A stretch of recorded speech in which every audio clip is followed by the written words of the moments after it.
अक्सर पुलिस का जनता के सामने जो रूप आता है वह उसकी छवि को खराब करता है, लेकिन इन सबके बीच पुलिस का एक ऐसा रूप सामने आता है वह मानवता की मिसाल बन जाता है। ऐसा ही रविवार रात को हाईवे पर पुलिस का मानवीय रूप सामने आया, जब खुलेआम आसमान के नीचे हाईवे के किनारे पीली पन्नी में एक बेसहारा सो रहा था।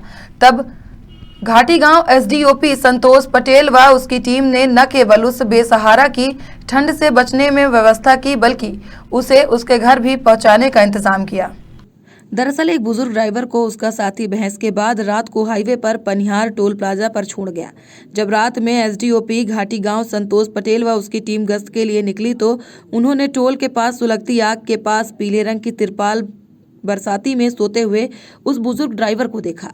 उसके पास ओस में भींगती 2 रोटी भी रखी थी। तब एसडीओपी ने उसे जगाया और उससे पूछताछ की। तब पता चला कि उसका साथी ड्राइवर उसे छोड़कर चला गया है।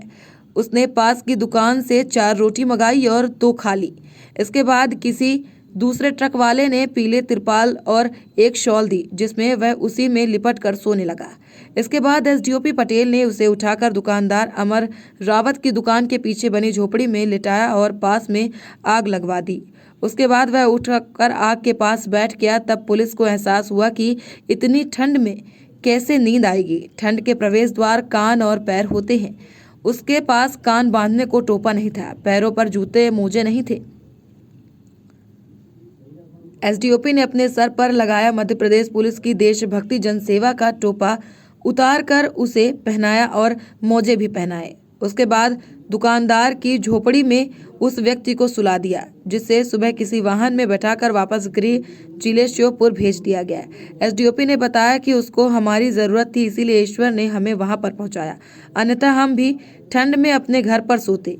अच्छे कार्य करने से मन को संतुष्टि मिलती है और उसका प्रचार प्रसार करने से व्यक्ति में समाज सेवा का भाव जगता है। यही देशभक्ति जनसेवा का मूल उद्देश्य है। कल रात्रि में गश्त पर थे, तभी हमने देखा कि हाईवे किनारे आग सुलग रही है और 2-3 रोटियां रखी हैं, उधर बरसाती में कोई लिपटा हुआ है। जब उसको जगाकर देखा तो पता चला कि उसके साथी ड्राइवर ने उस बुजुर्ग को बीच रास्ते पे छोड़ दिया था। वो बेसहारा था, ठंड से ठिठुर रहा था। इंसान होने का हमारा एक कर्तव्य था और पुलिस वाले होने के नाते ड्यूटी भी थी।